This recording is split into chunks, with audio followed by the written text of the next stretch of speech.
Hello and welcome to Just Onside. It's Monday. It's been wild and wet in Blackburn. In Dubai, I presume it's not been as wild and wet. How's it been? It's been very moderate, very nice, very calm, very pleasant indeed. So yeah, no rain here. There was actually a prayer said the other day in the hope for some rain, but I've not seen anything. So no, all good at this end. I thought they do all that seed cloud nonsense in Dubai. They do, but they've got to suggest that they've paid for it, and then they get on with some of the fabricated stuff. So just it's a show and dance, as you like to say. Right, okay. So as you can see, there's a third person. The great man himself is back. The spud himself. Moggy, how are you? I'm good, guys. Thank you very much for inviting me back. Albeit it's a time when my team are struggling, but it's always nice That's to. why we that's why Yeah, we've got yeah, you on yeah, now. exactly. But it's always nice to join you two gentlemen on the podcast. So thank you for Likewise, inviting me. Superb, likewise. superb. We were We gonna were have you going to on. get you on. Yeah, Yeah, go on. Go. we were going to say we were going to get you on Friday, but Ayub in his infinite wisdom suggested that actually Monday will make for a better showing, given that you'll probably lose on Sunday. And how right he was. How right he was. uh, and that's the reason why we've got you on, Moggy. It's Spurs.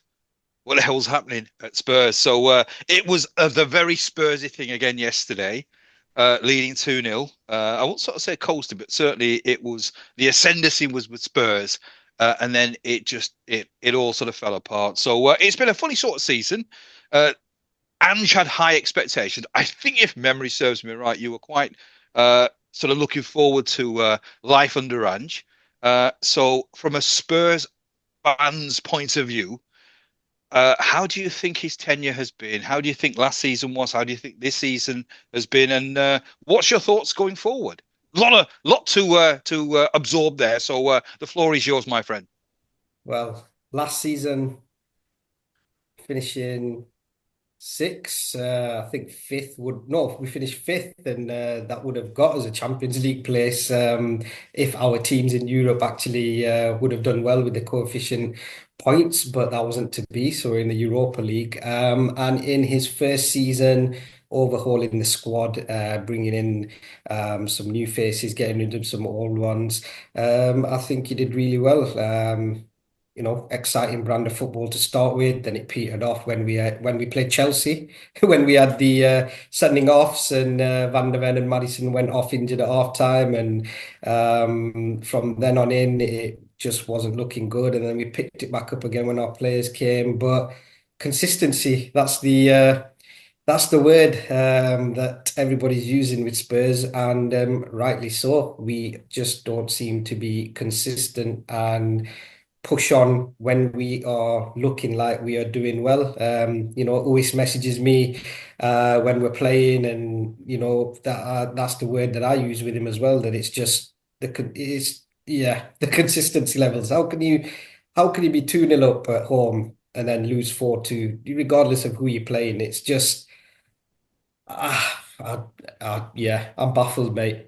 I Right, think just on that before you carry on, my son Moore was asking that can you ask Moggy when was the last time that Spurs beat Chelsea? I think we beat them last season. No, I don't think so. Did we not? I don't think so. Apparently, it's a long, long, long, Yeah. long time ago. And I think Frankie Lampard used to always sort of have a joke about when they used to go to White Hart Lane.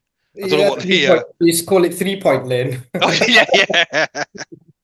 But it's I think after the game this week on Sky, even the pundits were coming out and publicly saying Levy needs to probably give up the helm as well, which pundits and commentators and the guys at Sky haven't publicly come out and said, things along them lines. Like Carragher was like, and when you think about it, he was making some valid points that Levy's been at the helm nearly 30 years, and in them 30 years, we've won one trophy. Like any industry, somebody at the helm running a business or a sports team like ourselves, only winning one trophy is questionable, right? Is and look, I've not been one to slam Levy. I'm does his does he?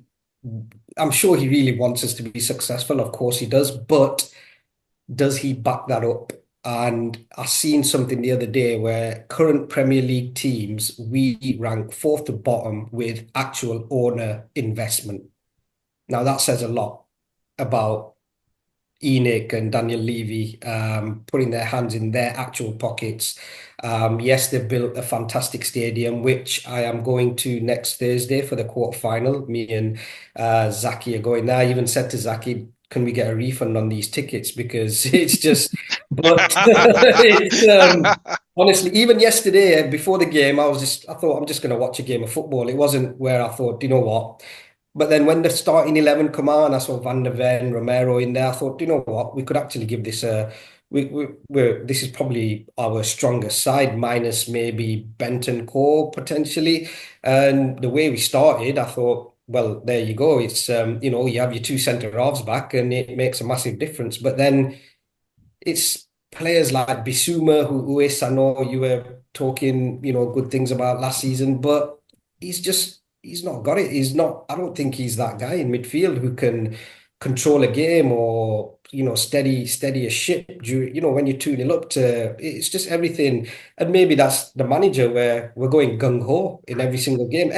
Fraser Forster, in every single game we play, whether we win or lose, or Vicario, they are our busiest guys. And that's telling you a lot. Yeah. Like our goal takes a battering. Like our keepers are making save after save after save. And that just shows how open we are. And Ange's tactics and philosophy, and he's saying it's who we are, mate.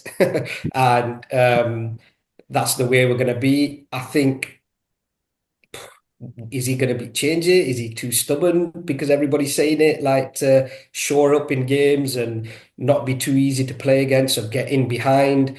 Doggy and Porro as defenders. Yeah, I just don't know. Yes, City we beat 4-0, but everybody's beating City at the minute. So yeah, it was a shock result, 4-0 at their ground. And then to bloody lose to Ipswich a week later and then draw to Fulham, lose to Palace. It's like, what is going on? Yeah, we've got injuries, but that's where the squad depth, and I don't think we have got the squad depth. We bought Archie Gray, very good young player from you guys. Or you obviously know that yourself. I feel sorry for the kid because he's playing in the Europa and he's either playing him right back or left back. The guy's a centre midfield player. He's not getting, he's not getting a run in. Okay, he's trying to get him used to the, physicality but that's not his position. And we bought Lucas Bergvall, another young player, 19, 20 years old. Archie Gray, Wilson Nordebert from Burnley, another young player who's now out for the rest of the season. I think Ange wanted players like Neto, Eze, a couple of other established Premier League players, but we seem to be going for the younger, slightly cheaper version, slightly cheaper wages, and then seeing where that can take us. But if you're not buying players who are ready for the here and now, then it's always just going to be the same old thing at Spurs. I get it, you're going to buy the odd couple of young players to kind of Yeah. see where they go, but you need established players and you need to buy them players ready to kick on. And when he didn't do it and didn't back Pochettino when we were at our peak, just shows, you know, the model that Enoch and Levy have got. So it's just going to be the same old, same old. Well, what is that? I mean, you talked about Levy. I mean, I've always said, and I've said it to you before, that he's a businessman first and Yeah, yeah, foremost. he's a business, and And as a businessman, yeah, he's very yeah, successful. yeah. But he's not. He's running a football club it's based on winning trophies. And as a Spurs fan, that's all I always get hit with. That what have you ever won? What have you ever won? Like in my 30 odd years of supporting Spurs, I've been to every single cup final they've been in, and we've won what, two of them, and one was pre-Levy. So it's yeah, we're just never gonna. I don't know, honestly. If we're not gonna look, if he wanted Eze and Neto, and then we went and bought Wilson Odobert from Burnley because he was slightly cheaper, he's younger, and his wages are cheaper than the other two guys, then that just shows you where we're at. And Richarlison injured all the time. I don't think he played more than 5, 6 games in a row last season, and we didn't replace him or get somebody in for him. At the back, Van der Ven, I think the way he plays football, we're going to miss him for a month or 2 months every season because of his hamstrings and the high, fast-paced, the Yep. way Ange wants us playing. And we've just not got the strength in depth. We played Dragusin and Ben Davies at centre half for the last 5 games. It's just not good enough. We've not bought a backup left back, hence why we're playing Archie Gray there. We've got a backup right back in Jed Spence, who he doesn't fancy playing there. And yeah, Bissouma, I Hmm. don't think he's the guy for us there. Yeah, I think we're missing Bentancur, but Ange, is he stubborn? Hmm. Potentially, yes, but that's his philosophy. That's the way he wants to play. That's the way he wants to do things. Yes, it worked in Japan. Yes, it worked for Australia. Yes, it worked in Scotland. But what he's going to be getting hit with and what he is getting hit with at the minute is this is the Premier League. This is a completely different ball game. We went on that run last season. We were top of the league in the Premier League, the other opposition managers have paid their money to figure things out very quickly. And teams figured out how to play against Tottenham very quickly.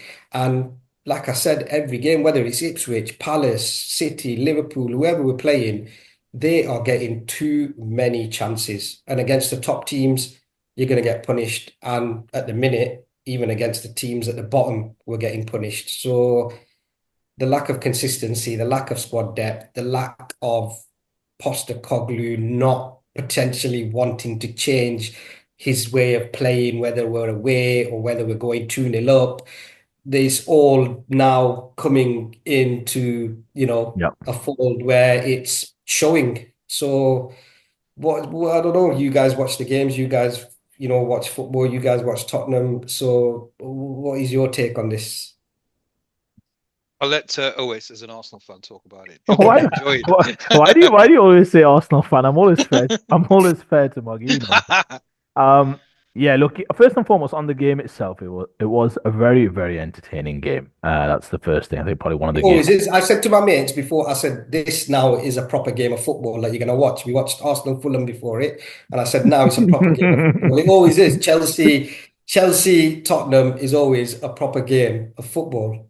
Yeah, absolutely. Yeah, look, I think first and foremost, the game itself, the upshot of the game was once Spurs managed to get that 2-0 lead, um, were we going to see a slightly different version of Spurs? Moggy mentioned some of the challenging results they've had this season, Ipswich, Brighton earlier than that, Fulham at home, they were, a point was probably a fair result. Bournemouth obviously was a sad defeat, especially with what happened at the end with the fans. So you felt as though this was an opportunity. You started off like a house on fire, and then you're thinking, right, what's going to be the approach now? The biggest issue Ange Postecoglou has, and I think Paul Merson, Jamie Carragher, Jamie Redknapp summarized it quite well in the analysis after the game was, if he's not for changing, then I don't think he can be the Spurs manager long term. This much I will tell you, in the sense of I like what he does in terms of how he's got them playing to some extent, but his stubbornness will cost him his job if he keeps going this way. When you're 2-0 up and you've had some tough defeats, I think what the fans want to see, this idea of entertainment. Spurs have always been synonymous with entertainment. If you look back to some of the players they've had, just they've always had some sort of star player, whether it's Hoddle, Gaza, Bale, just to name a few. But what Spurs fans actually would love to see from their team is their ability to dig in, to suffer for results. They're 2-0 up, make it a boring game, keep a clean sheet, get the win, move yourself up the table. I think that's what Spurs fans want to see. And we use that mentality word quite often. And you question, well, what is it? What I can't feel it, I can't touch it. What is mentality?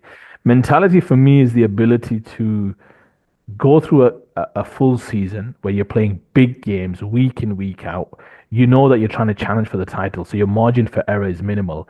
And your ability to focus for 97 minutes every 3 days with a view to grinding out result after result after result. That's what tells me if you've got an elite mentality or not. So when I see Chelsea knocking on the door, and I see a central midfielder doing what he did in terms of conceding that penalty, I class that as a weak mentality. That's telling me that's a player wanting to take a shortcut, giving up his legs, sliding in. You know he's at least a yard short. You can tell as it's happening. Moggy must have been watching that thinking, slow motion, thinking, oh no. Because you can tell what Caicedo was about to do.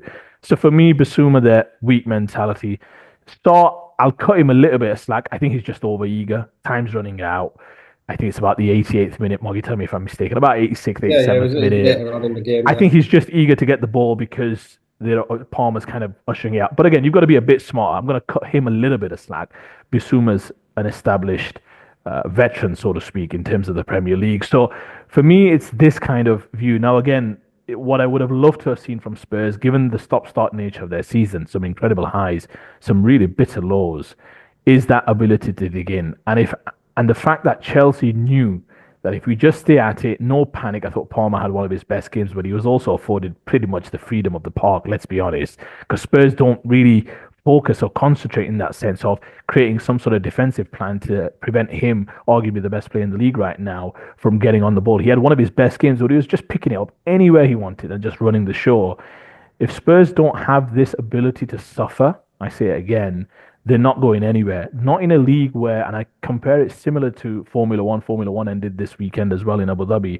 It's the same. If you're not finding upgrades, if you're not just standing still, you're going backwards. And in a league where you've got Liverpool now coming to the fore, you've obviously got City who'll recover, no doubt. Arsenal still, they're still a top team. Let's not get it twisted. Chelsea clearly bouncing back, and some other, let's say, underdog teams still punching above their weight. If you're not upgrading and if you're sticking with your stubborn approach to say this is how we play for 97 minutes, win or lose, I don't see how that's going to get you where Spurs want to get to, which is challenging for the title. Now, again, I'm not going to speak too much about Arsenal. This is a Spurs topic, but it wasn't so long ago these two teams were not too far apart. Yes, Arsenal have had some big investment, but at least to Moggy's point, when it comes to Daniel Levy and the ownership approach, at least Arsenal have had the wherewithal to say, we've got a good manager, we're going to back him. Now, they've had a couple of near close finishes. What Spurs would give just to have some of the seasons Arsenal have had, at least in terms of pushing right till the very bitter end and maybe perhaps falling short. The biggest issue they've got for sure, I think, in the short term is Ange in terms of his.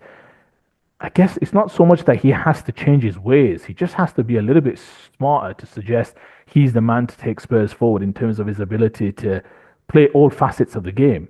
And Paul Merson, I'm not one of his biggest fans, to be fair, in terms of his footballing knowledge. Anyway, that's a separate topic. But he was right when he said Spurs should be thinking, we're 2-0 up. With Son, with Solanke, and with Brennan Johnson, they should be thinking, right, we're defending like two banks of four.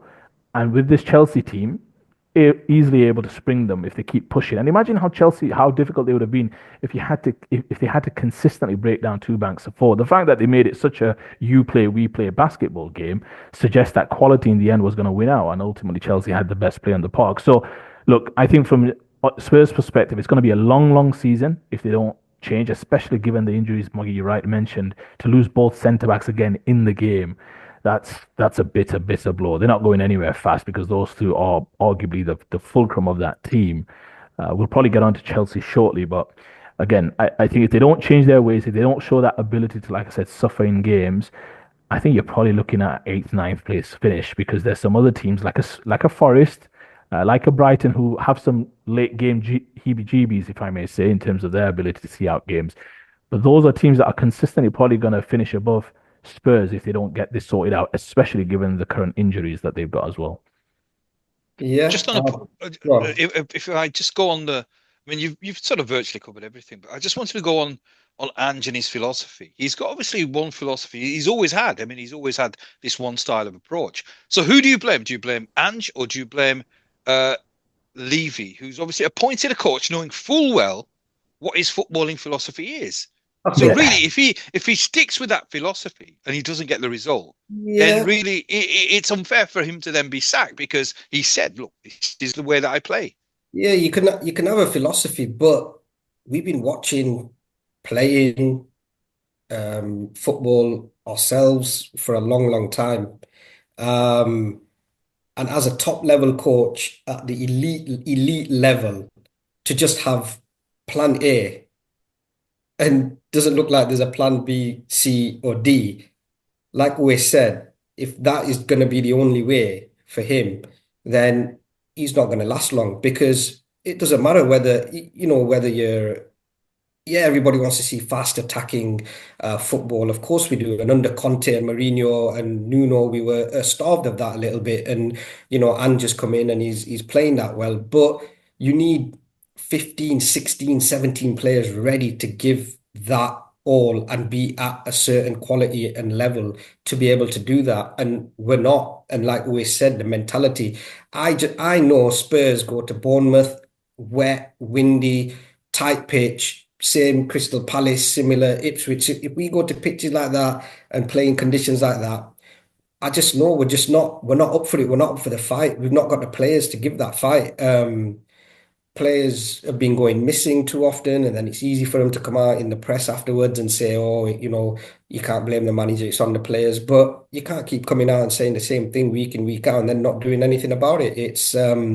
But the philosophy that you're talking about, and now it's become an even bigger thing because it's been spotlight. If we were winning, then it wouldn't be a problem because the philosophy would be amazing, right? And now that we're losing and we're losing in the way that we're losing, everybody's like, well, this guy's not got a clue. And being an Aussie that he is, we know how proud they are as people and sportsmen. I'm just thinking to myself, has this guy got it in him to, you know, basically go against what he's been saying? And like when you're 2-0 up, sit back and try and hit the other teams on the counter. I don't think he has. I think he is going to stick to his guns and try and play the way that he has been playing and setting Spurs up. And if that is the case, then we're going to lose more games than we win come the end of the season. And if we're not upgrading or buying in January. And I don't like buying players in January. I just don't think that's a good time of the year to be buying players because which really, really good players are available and which club is going to let their best players leave? They're not. So you're buying players who aren't getting a game or who are literally coming to an end of their contract potentially.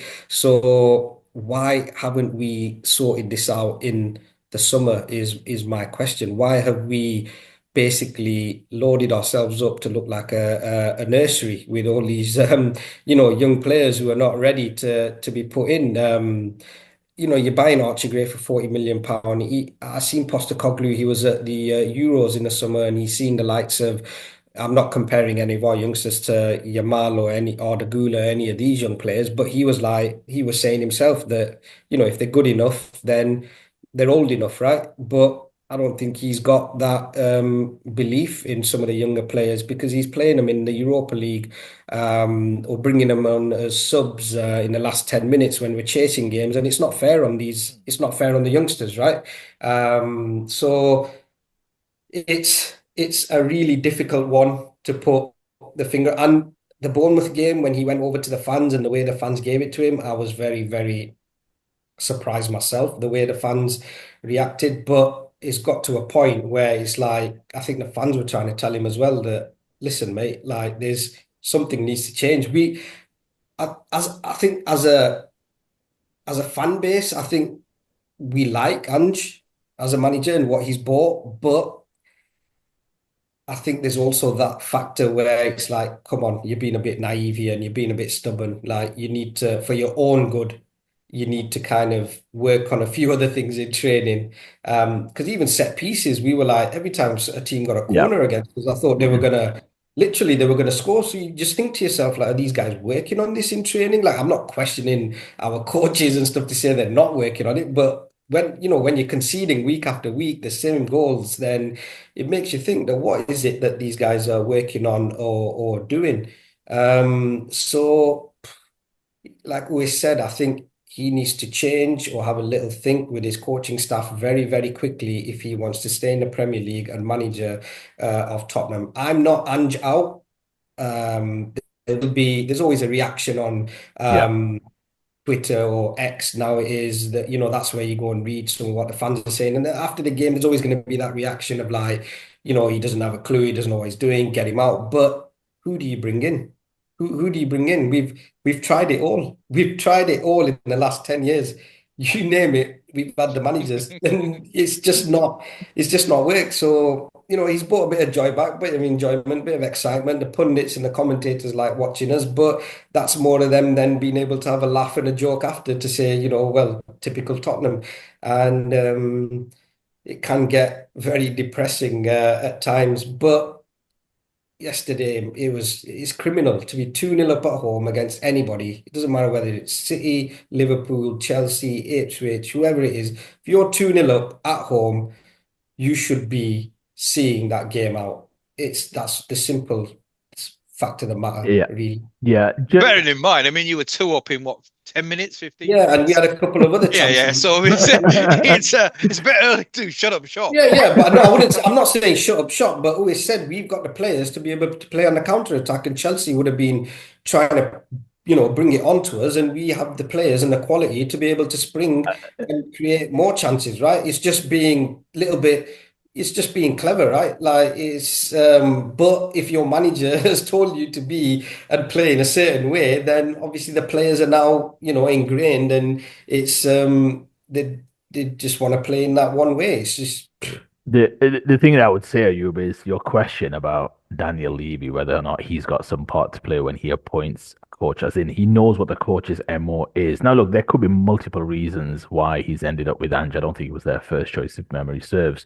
But it I well, think just on that, I think our first choice last season was Arne Slot, and his buyout clause was too much for Levy to pay. Granted, Liverpool got him slightly cheaper this year, but I'm not saying Arne Slot would have been doing what he's doing with Spurs, what he's doing with Liverpool, because he got left a very good squad for sure. by Klopp, and he didn't sign any players either. So fantastic job by Arne Slot. I'm not saying we'd be up there doing what Liverpool are doing right now, but we always seem to end up with a second choice or Yeah. like the instead of shopping at Waitrose. I've said this before. Instead of shopping at Waitrose, we go and shop at Home Bargains. Do you know what I mean? It's like Hey, Nothing wrong with home nothing wrong with bargains. home bargains. Come on now, I eh? know I love Home Bargains, but that's just for your Chris. Are That's just you? for your Chris, I use. But Yeah, he's partial that's to the a few, analogy Chris. I use. Like, we window shop in Waitrose, but we always end up buying from somewhere else, and that's always been our problem. It always has been. Yeah. And if that's not going to change, I know there's financial fair play. You're not going to go around, whacking loads of money, but sometimes salary or sometimes that owner investment, if a good player, the manager really wants him and thinks he's going to make a difference, then Levy needs to back it and pay it. And we've seen that where we've made mistakes with some players that we haven't gone through with and let them go to other teams. And we've gone and bought like the B-Tech version, as you say. And, it's always the same with Spurs, Yeah. always the same. Yeah, the thing about Ayub, going back to your question about Daniel Levy taking some ownership over this decision. Look, I don't, I think he's got a lot to answer for, Daniel Levy. But yesterday, in terms of especially from the perspective of appointing this manager, a manager that I like, as Moggy said, I think he's still got. I think the Spurs fans want him to succeed. There is a difference. I mean, I don't necessarily think they fully. I don't mean they never fully took Conte to their hearts. Even Mourinho, they want you. They always want the manager to succeed, but the manager's got to also meet them halfway. The issue you've got with Ange right now,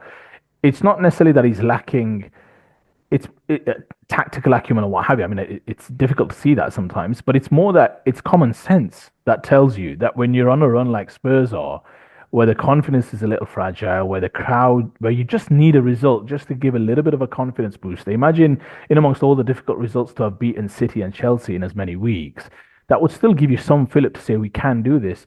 The worry about Ange is he's not exercising common sense. And I don't even blame the players per se, because clearly that's a team that's been told, instructed. I mean, yes, players always take ownership and you have to hold them accountable. What I mean is, I'm not talking about the Bissouma foul or the Saw foul. Yes, those are just player mental errors. I'm talking about just the style. Surely he's got to be on the sideline and say, guys, at 2-0, we're playing way too open. We're about to concede. I mean, to be 2-0 open in the first 7 minutes or whatever it was, that you're in, that's heaven. So at that point, you've got to think, right, we're in a position we didn't think we would be. We thought we'd have to grind this one out against a top team. But you're in an advantageous position, a position you never thought you'd think, oh, right, let's not give them any confidence for the next 10 to 15 minutes. Let's make every last little attack for Chelsea difficult. Two banks of five. We're not going anywhere. Doesn't mean even if we don't cross the halfway line, it's fine. Let's just create a certain stubbornness. I think the crowd would have appreciated that. Given the players they've got, they would have been able to spring some counter attacks. It's his stubbornness when leading, when seeing what all of us saw watching that game on TV, which is Chelsea could actually still win this because they're creating plenty of opportunities. You're getting 3-on-3s, 2-on-2s, 4-on-4s. And again, these are not just three. This is against, at least for me, the best attacking team in the league with arguably the best attacking player in the league with oceans of space. If there's one thing you can't give top class players is time and space on the ball to just do whatever they want, run into space, pick out passes. I mean, they don't need much to find angles and spaces anyway, but then you're just giving them the freedom of the park. It just lacks common sense. It's his stubbornness that will get in the sack. If there's one thing that's going to get in the sack, it's his stubbornness. Whether or not where that leaves Spurs, I'm not so sure. But again, I need to see from his perspective and from the team's perspective this ability to dig in. Sometimes you're not playing so good. Sometimes the defense is fragile. They're going to have to do it now if they've lost their centre backs for a period of time, which it could well be, especially with Van der Ven's hamstring. And Romero obviously went off early doors as well. They've just got to have this ability to say, right, guys, we're just going to play a little differently for a little while. And I'm still not seeing that. If they keep playing like they are playing, more difficult results will follow, and therefore more and more pressure will come on him. And Daniel Levy does not need a second invitation to get rid of his manager. So let's see how this season develops. I think we should talk about Chelsea a little bit, but from a Spurs perspective, I think yesterday's result, at least the manner of it, raising all these questions, was a huge blow, to be honest. Massive blow. Massive blow. Let's see. Well, we're in the cup quarter final against United next Thursday. It's the best chance we've got of winning a trophy.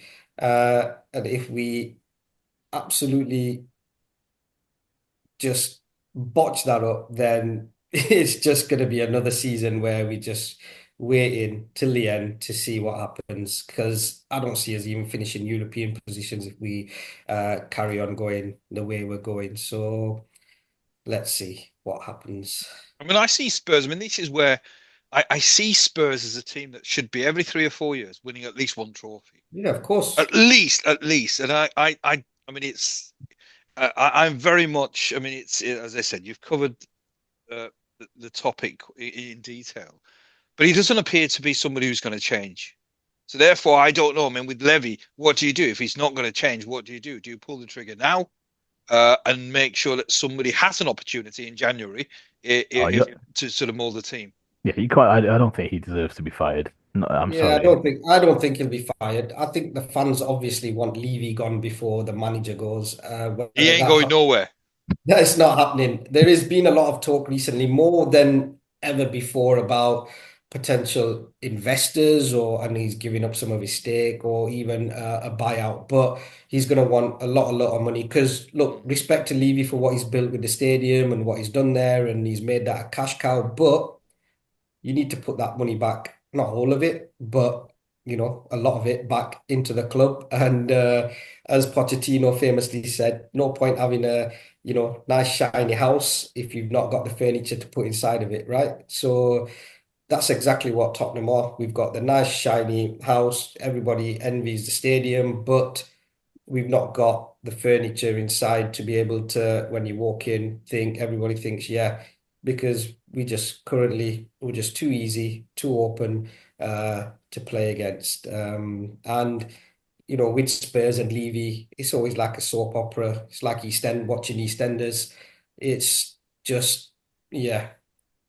And I think there was an article by The Athletic where they said once Levy starts to feel that the crowd is going against him, with the Levy outshouts and Levy, the fans being really unhappy towards him, especially in the stadium and stuff, then the first person to get it is the manager. And that's always been his style. Yeah. So, yeah, some things have to change with Levy, and some things have to change with our manager and the way we're going about things at the minute. Yeah. Okay, then let's give credit. I mean, I wish you've alluded to Chelsea, and let's give credit to Chelsea. I mean, it Yeah. was to be two down, albeit you can sort of say that maybe Spurs allowed them back in the game, but it was an excellent performance by an excellent team, a team that we've talked about many times before, and I've certainly said that they are serious contenders now, albeit Liverpool are the firm favourites, but don't write Chelsea off. So, what's your thoughts on Chelsea? Another great performance. Yeah, just from my mug, I'll go first on this one. Yeah. Chelsea, yeah, I mean, look, I think they are the second best team in the league. I think they've solidified that. I think they're the best attacking team in the league. And I mentioned this last time, Ayub, on the podcast. Even the title-winning teams, I never ever felt as though they were the neutrals' choice to watch in terms of, oh, let me catch the Chelsea game because that'll be entertaining. And right now, they are playing in a certain style that kind of exudes a lot of confidence, even from a neutral perspective. So you want to catch their games, playing some great stuff. They do have, I mean, it's a close run thing between him and Salah right now. I actually have Van Dijk just actually slightly ahead right now, early doors for the PFA Player of the Year, but it's a close run thing. I don't feel strongly either way, but it's between him, Palmer, and Salah right now. All three are producing huge performances for their respective teams. So I think there's still a long way to go.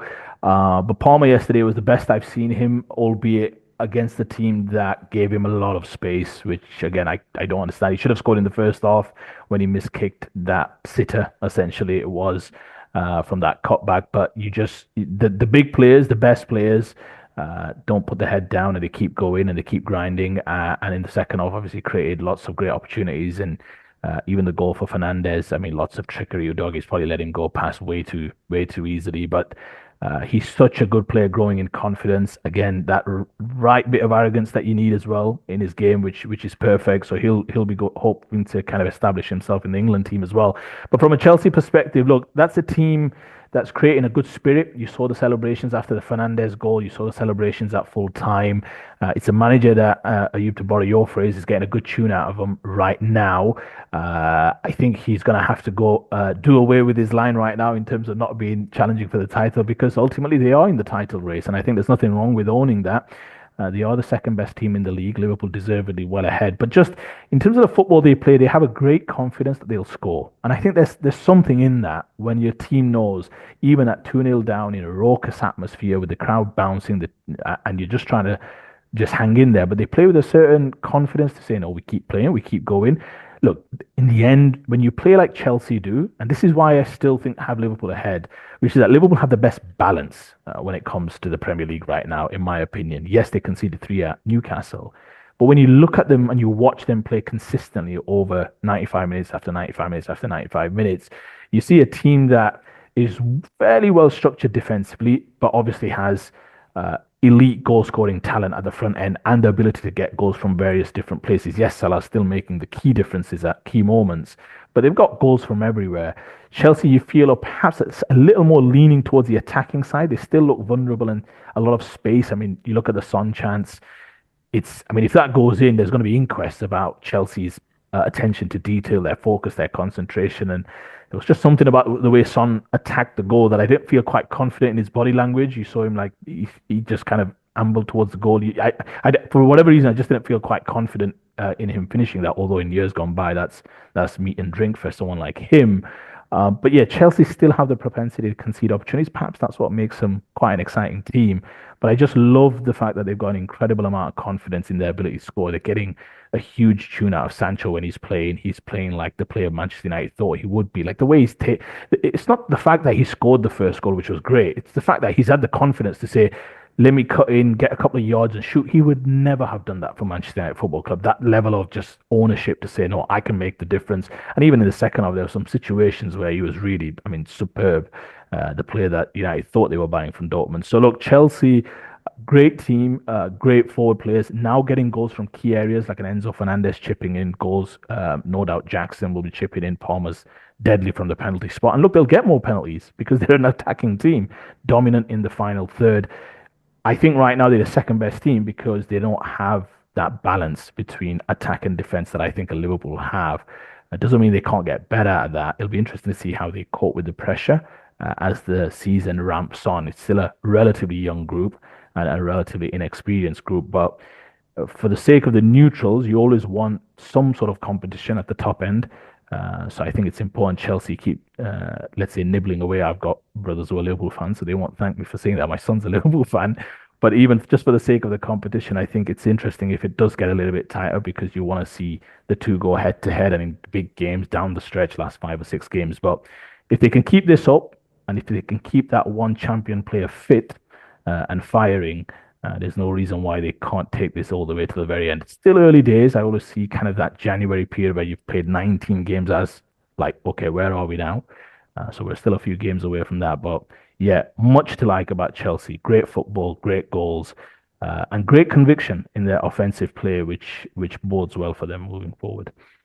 Moggy, what's your thoughts? I mean, they've got a new coach who Yeah, seems to have been doing it. I mean, he sort of looks as if he's been there for years. So yeah. obviously, it's painful for you to talk about the game yesterday. But what's your thoughts on Chelsea and where do you think they'll finish?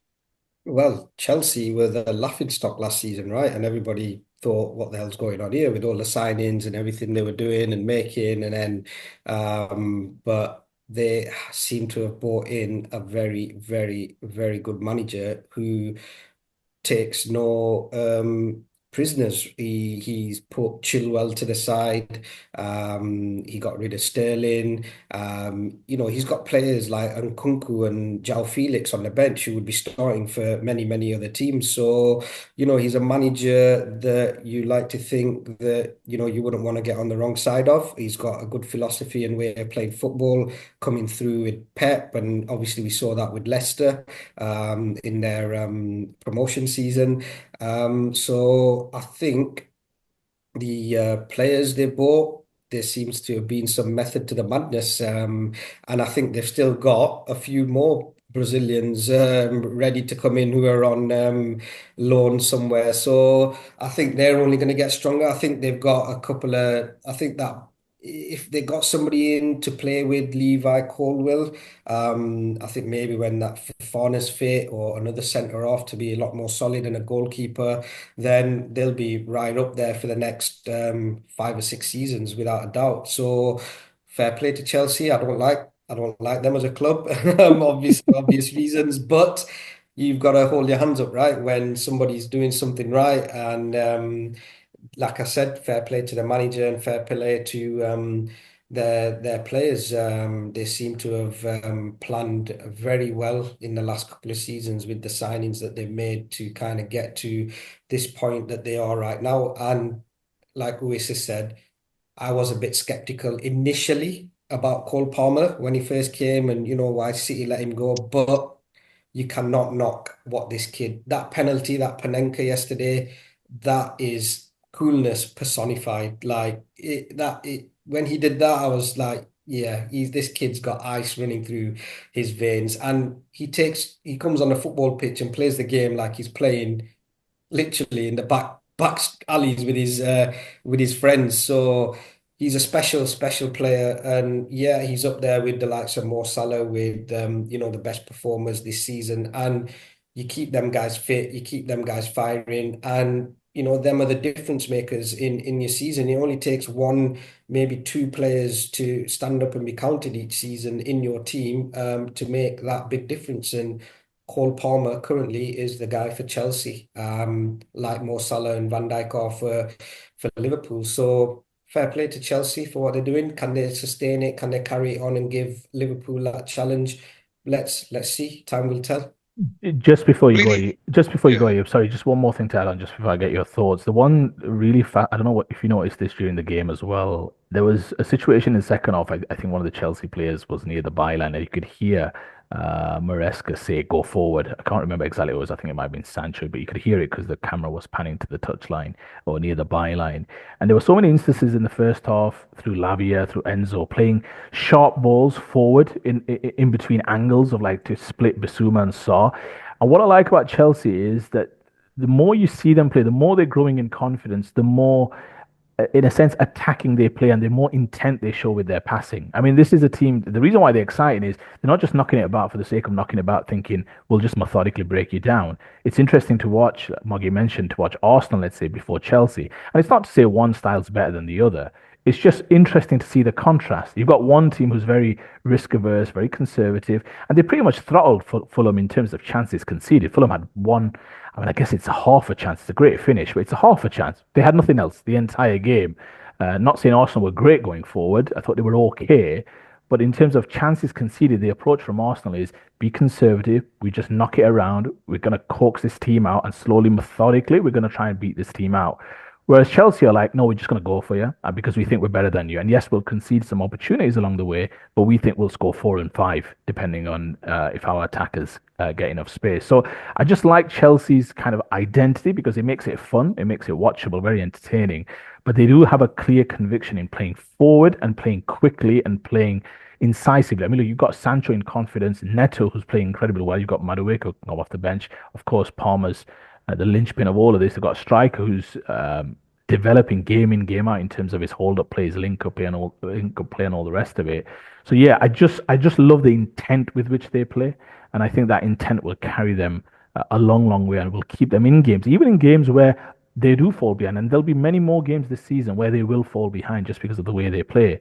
But so much confidence they have in being able to resurrect results just because they play with a certain conviction and effort. So kudos to the manager. And I'm sure you've said before that you think they're back. How likely is it, do you think, that they can mount a title challenge to Liverpool, who still have a significant points gap with a game in hand? I think they'll push Liverpool all the way, and I really rate this manager very much. I mean, I suppose he's uh, there is a connection. I mean, I always say with Pep that he's probably one of the greatest manager of great players. I think this guy is very similar. Obviously, his background is he's associated with Pep, and at Leicester he had some really good players and they played some terrific football. And I'm not sure whose choice it was to bring him to Chelsea, but it was almost a perfect fit because they bought some. I mean, Moggy sort of talks about a lot of the signings that they'd made, and it almost seemed they were just buying players sort of willy-nilly. They were buying good players, but this is almost a perfect fit now that they've got some really good players. Right, what do? We get a really good manager who is really good at getting the best out of good players, really good players. And that's why I think there'll be a real force and a real challenge to Liverpool because it's a wonderful marriage between great players and a really good coach. Because it's not always that easy. I think some people say, all right, you've got great players. Anybody really should be able to coach. I don't quite think it's as straightforward. It helps, but you need a certain type of manager, a certain type of coach. Pep's one of those types of coaches. If you give him a poor side, he struggles. That's why he's struggling now because obviously some of the key men are not available. Some of the key players are not playing at the top of the game. Struggles relative. I mean, Well, where are they? Fourth, which for Manchester City, it's unknown for them. But Maresca to me is an exceptional coach of exceptional players, and this is perfect. I really seriously think that they'll go all the way. Not quite, I think, enough to pip Liverpool, but they'll be mighty close. I don't think they're as good a team as Liverpool. And I say team. Now that doesn't mean that they won't run them close, and maybe even pip them because there's still scope to get better. There's still scope to improve. And look, Liverpool will feel as though they've got a few levels as well. In terms of, I mean, they've had a few players slightly off form as well. One or two, they'll obviously get their goalkeeper back in due course. So look, I just think early days, but this is definitely as good as Chelsea fans would have hoped for at this stage of the season. And what looks really good, at least from a Chelsea fan's perspective, is you sense that this is sustainable. So in terms of the way they played, regardless of how this season pans out, and it could still be a very memorable season for them, you feel as though the foundations are being put in for a good 2, 3, 4 year run here, and they will argue even longer in terms of some of the contracts they've dished out to young players. I'm not quite a big believer in that because I just think every season has its own story.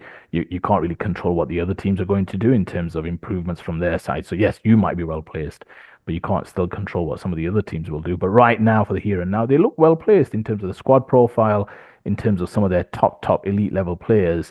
You still feel as though, and you can say this for all teams, but you still feel one injury to Cole Palmer, they're nowhere near the same team.